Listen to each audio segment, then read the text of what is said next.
Cauliflower gravy எப்படி பண்ணலான்னு பார்க்கலாம் வாங்க. இதுக்கு காலிஃப்ளவரை எடுத்து வேக வச்சுக்கோங்க. வேக வச்சுட்டு நல்லா அது மஞ்சத்தூள் போட்டுட்டு தான் வேக வைக்கணும். அப்புறம் தான் அது கிருமி ஏதாவது இருந்துச்சுன்னா, மண் ஏதாவது இருந்துச்சுன்னா அது போயிடும். இந்த மாதிரி நல்லா கொதிக்க விட்டு எடுத்துக்கோங்க. நல்லா கொதிச்சு வரணும்.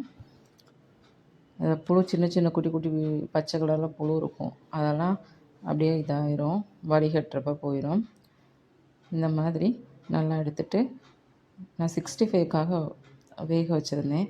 நிறையா இருந்ததுனால இது கொஞ்சம் கிரேவி மாதிரி கொஞ்சம் வைக்கிறேன். அந்த காலிஃப்ளவர் லைட்டாக உதுத்து விட்டுக்கோங்க. பெரிய வெங்காயம் ஒன்றை எடுத்து இந்த மாதிரி கட் பண்ணிவிட்டு எண்ணெய் ஊற்றி வதக்கிக்கோங்க.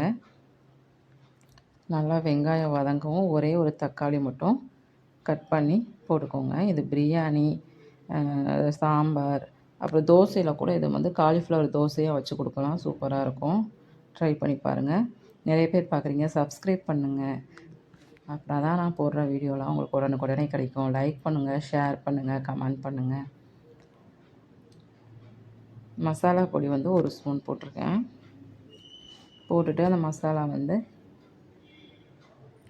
நல்லா கலந்து விடுங்க.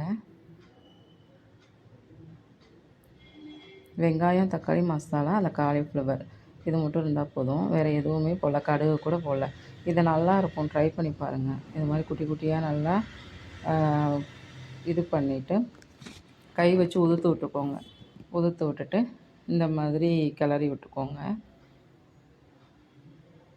பிரியாணிக்கும் இது செஞ்சு சாப்பிட்டாலும் நல்லாயிருக்கும். கிரேவி மாதிரி உப்பு தேவையான அளவு போட்டுட்டு தண்ணி ஊற்றிக்கோங்க. தண்ணி ஊற்றிட்டு அப்படியே நல்லா கொதிக்க விடுங்க.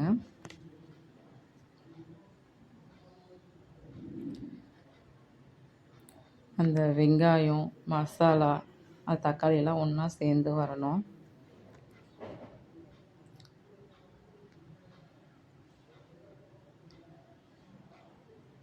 அந்த காலிஃப்ளவரோடு சேர்ந்து அந்த மசாலா சேரும்போது நல்லா டேஸ்ட் நல்லாயிருக்கும். இந்த மாதிரி ஒரு தடவை ட்ரை பண்ணி பாருங்கள். இதெல்லாம் அப்படி இப்படி கிரேவி மாதிரி வந்துடும். கொஞ்சம் நேரம் சிம்லேயே விட்டிங்கன்னா அப்படியே எல்லாம் சேர்ந்து ஒன்று போல் வெங்காயம் எல்லாம் ஒன்று போல் கிரேவியாக மாறிடும். பாருங்கள் எப்படி இருக்குது பாருங்கள். சப்ஸ்கிரைப் பண்ணுங்கள், லைக் பண்ணுங்கள், ஷேர் பண்ணுங்கள், கமெண்ட் பண்ணுங்கள். தேங்க்யூ.